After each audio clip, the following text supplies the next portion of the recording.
Hello everyone. Mechanics में आज का हमारा टॉपिक रहेगा conservation theorem for total energy of N particles. पहले हम स्टेटमेंट देखते हैं। कहते हैं कि if the external forces are derivable from a scalar potential function and if internal forces are central then the total energy of the system of n particles is constant.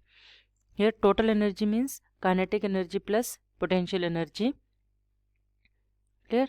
And here we are using the two terms, that is central forces मतलब कि जो सिर्फ initial और final value पे depend होते हैं और paths से उनका कोई लेना देना नहीं होता है।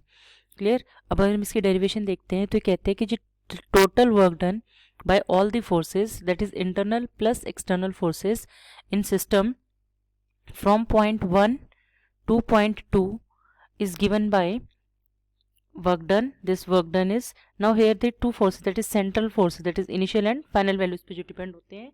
तो जो टोटल वर्क डन की अगर हम बात करते हैं कि वर्क डन क्या होगा हमारे पास, so work done is equal to summation of I 1 to 2 from 1 particle to 2 particle force into displacement. तो इसको हमने समीशन लिया है, इंटीग्रेट किया, और यहाँ पे जो फोर्स है that is the total force, that is external force plus internal force. Now external force तो होगा तो कि एक सिंगल पार्टिकल पे होगा, और जो इंटरनल फोर्स है उसको हमने दिखाया है एफ आई जे से। दैट मीन्स कि हमने दो पार्टिकल ले लिए, ith पार्टिकल jth पार्टिकल पे जितना फोर्स लगा रहा है इनटू jth पार्टिकल जितना ith पे लगाएगा, उसका हमने समीशन लिया है। तो जो टोटल वर्क डन आ जाएगा उसको, इस पूरे वर्क डन को हमने दिखा दिया एफ आई से, हमने इसको डिनोट किया है, जहाँ पे जो एफ आई है that is sum of external forces plus sum of internal forces.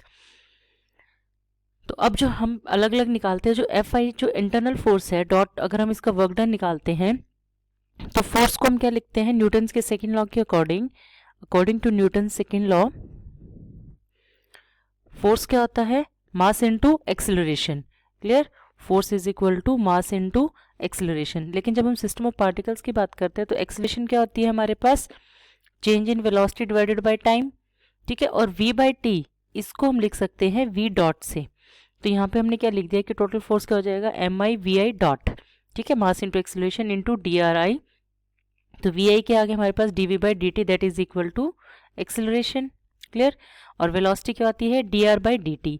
तो यहाँ से हमने डी आर की वैल्यू निकाल दी, इसको क्रॉस मल्टीप्लाई कर दिया, तो डी आर आई की वैल्यू क्या आ जाएगी V I dot D T. और ये जो डी आर आई की वैल्यू है ये हमने यहाँ पे पुट की है।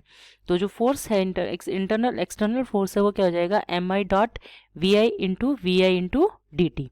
क्लियर? ये वैल्यूज हमने यहाँ पे पुट की, तो ये वी आई डॉट था, ये डी आर था, डी आर की जगह हमने पुट किया वी आई डी टी, और वी आई डॉट ये आ गया हमारे पास। ठीक है? तो एफ आई क्या हो जाएगा M I V I D V I. ठीक है? अब हमने क्या किया, इसको डिफ्रेंशिएट किया।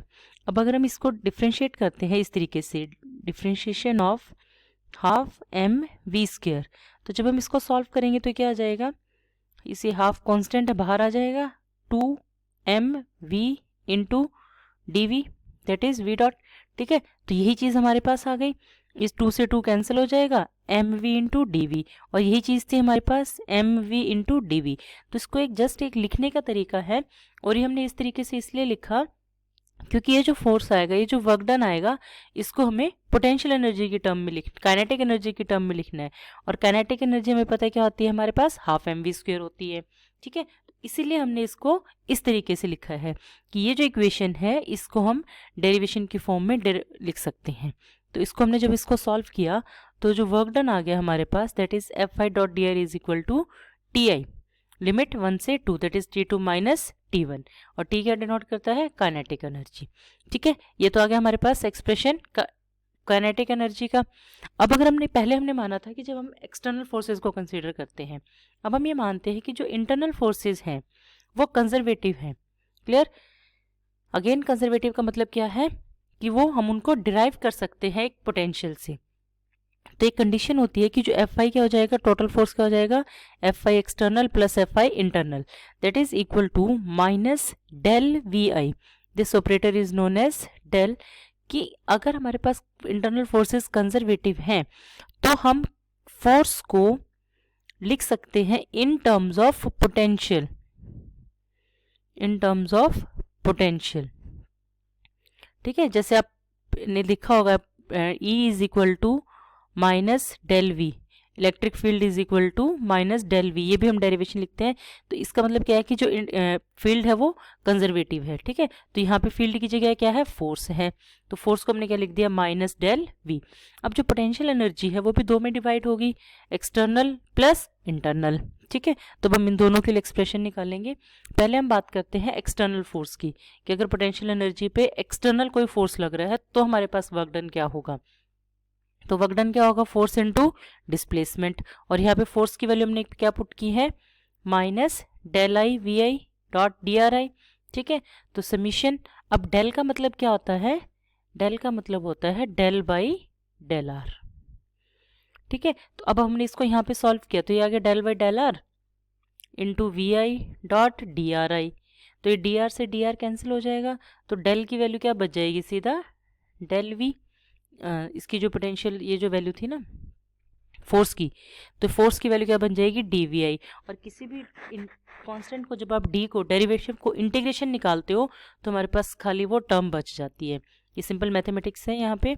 तो ये आ जाएगा समीशन आई वी आई की वैल्यू, कि अगर हमारे पास एक्सटर्नल फोर्स है तो जो वर्क डन आएगा that is V I V one external minus V two external. अब अगर हम इंटरनल फोर्सेस की बात करते हैं, तो इंटरनल फोर्सेस का मतलब क्या है कि दो पार्टिकल्स हमने ले लिए, उनके बीच में म्यूचुअल फोर्स कितना है। म्यूचुअल फोर्स मतलब ith पार्टिकल jth पे कितना लगा रहा है और jth पार्टिकल ith पे कितना लगा रहा है, ठीक है। तो जो इसको हम लिख सकते हैं इस तरीके से कि F I J is equal to minus del J V I J, मतलब कि force on jth particle due to ith particle. Similarly F J I means कि force on ith particle due to this jth particle, ठीक है। ये हमारे पास expressions आ जाएगा। तो अब जो वी आई जे है उसको हमने लिख दिया V J I R I minus R J. क्यों, क्योंकि पोटेंशियल एनर्जी जो होता है that is a function of position, function of position, कि पार्टिकल की जो पोजीशन है उस पर डिपेंड करती है पोटेंशियल एनर्जी, ठीक है। काइनेटिक एनर्जी किस पे डिपेंड करती है, kinetic energy is a function of velocity, clear. Kinetic energy is a function of velocity, और पोटेंशियल एनर्जी क्या है, फंक्शन किसका है, पोजीशन का। तो हमने यहाँ पे इसको सिंपली शो कर दिया कि जो पोटेंशियल एनर्जी है उसको हम लिख सकते हैं we I J we J आई, कि दोनों पार्टिकल्स के बीच में, ये अगर दो पार्टिकल्स हैं, दोनों पार्टिकल, इस पार्टिकल ने इस पे फोर्स लगाया है तो दोनों के बीच में जो डिस्टेंस आ गया that is R I minus R J, ठीक है। अब V I J is equal to V J I, क्यों, क्योंकि ith पार्टिकल jth पे जितना लगाएगा jth भी उतना ही लगाएगा उस पर। तो जो एफ आई जे था that is minus del J V I J, उसको हमने लिख दिया del I J V I जे। अब हमने यहाँ पे क्या कि यहाँ पे जो नेगेटिव साइन था उसको हमने चेंज कर दिया। क्यों कर दिया, क्यों, क्योंकि जितना फोर्स उसने लगाया है उस दूसरे पार्टिकल ने, jth पार्टिकल ने उस पर अपोजिट फोर्स लगाया है, मैग्नीट्यूड सेम है, डायरेक्शन चेंज हो गई, तो इसलिए ये यहाँ से नेगेटिव से पॉजिटिव चला गया।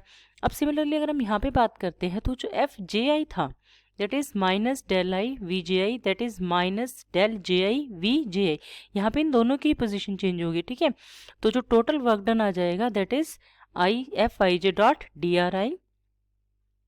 तो यहाँ पे जब हमने जो वैल्यूज पुट की यहाँ पे that is minus del I V I J D R I plus del J V I J, ये दोनों हमने यहाँ पे वैल्यूज पुट कर दी, और are I minus R J को हम लिख सकते हैं आर आई जे।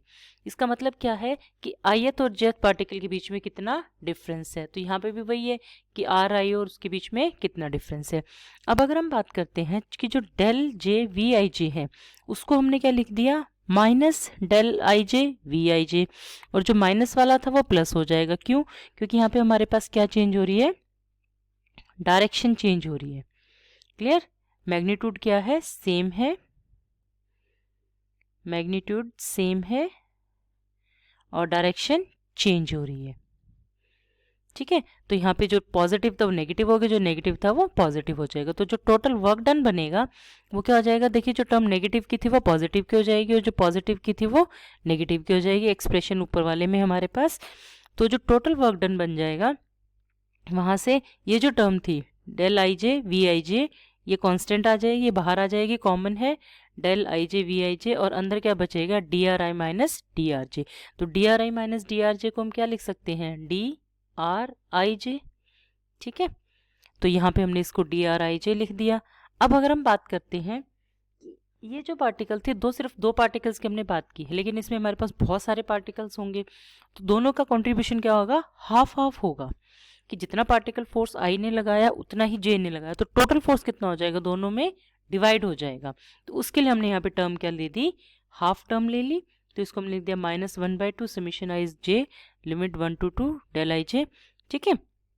और जब हमने इसको सॉल्व किया तो ये जो इक्वेशन थी वही बात आती है, डेल आ जाएगा ना यहाँ पे। तो डेल का मतलब क्या होता है, del by del R I J, ठीक है, इंटू वी आई जे।